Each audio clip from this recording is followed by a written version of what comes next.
सबकी एक ही परेशानी है, मन शांत नहीं होता, बुद्धि लगती नहीं। कोई बात नहीं, जितना विश्व ब्रह्मांड है सब दो ही बात में परेशान है। बुद्धि एकाग्रता पूर्वक कहीं लगती नहीं और मन कहीं शांत नहीं होता। महापुरुषों ने इस पर विचार किया तो निर्णय निकला कि बुद्धि अपने अंशी के पास ही निश्चल हो सकती है, अन्यथा नहीं। और मन अपने स्वरूप में ही शांत हो सकता है, अन्यत्र नहीं। मन का वास्तविक स्वरूप सवात्म स्वरूप है। केवल भ्रम से अलग अलग नाम संबोधन किया जाता है, सब भगवत स्वरूप है। अब समस्या यह है कि वो उपासक भटकता रहता है। भटकन शब्द इसलिए है, जगह जगह की बात सुन करके, जगह जगह के उपासना पद्धतियों का परिचय प्राप्त करके, शास्त्रों का स्वाध्याय करके वो ऐसे जंगल में फंस गया कि उसको निश्चय ही नहीं हो पा रहा कि मेरा मार्ग क्या है, मुझे शांति कैसे मिलेगी, मुझे एकाग्रता, निश्चलता, पूर्ण कामता ये कैसे प्राप्त होगी। जब भगवत कृपा उस पर होती है तब भगवत प्रेमी उपासकों का उसे सानिध्य दिया जाता है।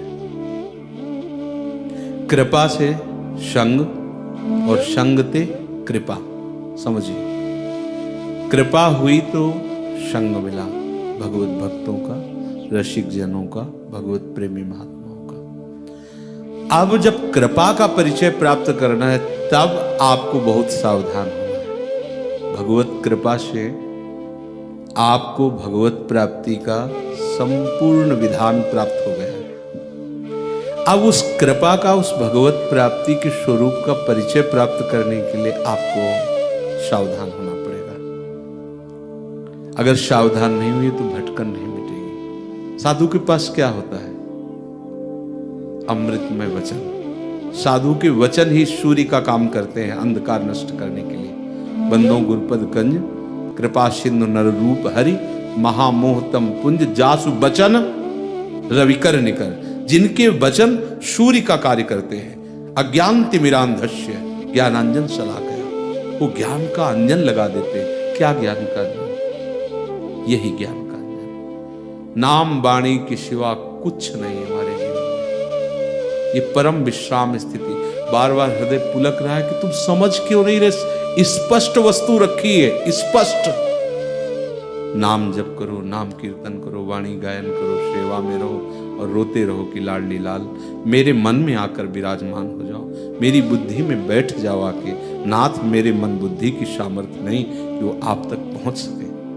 हमें अब कुछ पढ़ने की जरूरत नहीं है। जिसमें प्रियालाल का महामहिमा में नाम धाम रूप लीला नहीं है, वो हमारा मार्ग नहीं है। संपूर्ण गीता का सार है, सर्वधर्मान परित्यज्य मामेकम शरणम व्रज, अहम तो आम सर्व पापेभ्यो मोक्षयिष्यामि मा शुचा। भगवान कह रहे हैं, तुम्हें सुनाई नहीं दे रहा? कहीं भी किसी भी अन्य साधनों में ऐसी सामर्थ्य नहीं कि आपका मन निश्चल, आपका मन शांत, आपका मन प्रसन्न है। ऐसा नहीं किसी भी साधनों में, क्योंकि वो सब साधन अहम की धरा से होते हैं। हमारा नाम जप पुकारना है उनको, हमारा वाणी गायन उनका यश गान करके उनको सुनाना है, और इसकी महिमा है वहीं पहुंच जाना है। पता नहीं क्यों भटकन बनी हुई। हम एकांत में बैठकर साधन करें। कौन सा साधन करोगे? हम अपनी मन बुद्धि को नष्ट कर दें। तुम्हारी सामर्थ्य क्या है? तुम्हारी सामर्थ्य तुम मन बुद्धि पर शासन कर लो। एक मिनट भी मन को नहीं रोक सकते, एक मिनट नहीं। वृंदावन है, परम धाम है, वृंदावन को साक्षी करके हम 1 मिनट समय देते हैं। 1 मिनट, केवल 1 मिनट। तुम्हारी सामर्थ्य नहीं कि तुम 1 मिनट एकाग्र हो सको। ऐसी तुम में अध्यात्म शक्ति जागृत नहीं, क्यों व्यर्थ का समय नष्ट करते हो? हमारी प्रीति प्रतिदिन बढ़नी चाहिए। हमारी ममता युगल सरकार के चरणों में प्रतिपल बढ़नी चाहिए। अब वो कोई संत थोड़ी बढ़ा सकता है आपके अंदर, कदापि नहीं। उनके वचन मानोगे तो बिना किसी प्रयास के, बिना किसी आशीर्वाद के आप वहां पहुंच जाओगे। खुले शब्दों में महापुरुषों ने कहा, बस एक अहमता ममता ये जग में है दुखदाई, ये जब श्री जी की ओर लगे तो होत परम सुखदाई। बस केवल हमें प्यारे जू के ही विषय में सोचना है, बोलना है, देखना है, सुनना है। बस वास्तविक वस्तु की प्राप्ति, ये जो सेवक जी कह रहे हैं, नाम बाणी जहां श्याम श्यामा, बैठ जाओ, नहीं कुछ जानना, नहीं कुछ सुनना, नहीं कुछ पाना। हे मेरी लाडली, मेरे तो बनाए कुछ बन ही नहीं सकता, बस सर्वतो भावेन आप में समर्पित। जिससे सूत मागध बंदी जन राजा का यश गान करते हैं, तो हमारे वृंदावन के राजा दो श्याम राधिका रानी, हम इनको इनका यश सुनाते हैं। एक भृंगी नाम का कीड़ा है, अपनी आवाज को सुनाकर दूसरे कीड़े को भृंगी बना देता है, तो तुम सहचरियों के द्वारा गाई हुई इस महिमामयी परम पवित्र लीला का श्रवण करके सहचरी नहीं बन सकते?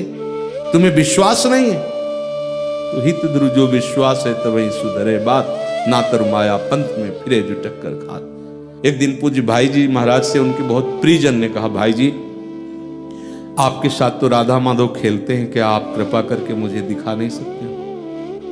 तो भाई जी आंसू भर के बोले कि भैया अगर इतना सिद्धांत में छूट होती तो तुम्हें कहना नहीं पड़ता, हम आपको राधा माधव का दर्शन करा देते। पर जब तक तुम्हारे अंदर विकलता नहीं होगी तब तक राधा माधव का इशारा नहीं होगा, और जब तक उनका इशारा नहीं होगा तब तक किसी की सामर्थ्य नहीं। संभाव्य पे बिरंची नारद शिव। कितना भटकोगे, कहां भटकोगे, क्या मिलेगा? हमें बताओ। ये हम हृदय की बात इसलिए कह रहे हैं, समझ जाओ, कुछ नहीं जानना। यहां देखे हो कितने ग्रंथ रखे हैं। बचपन में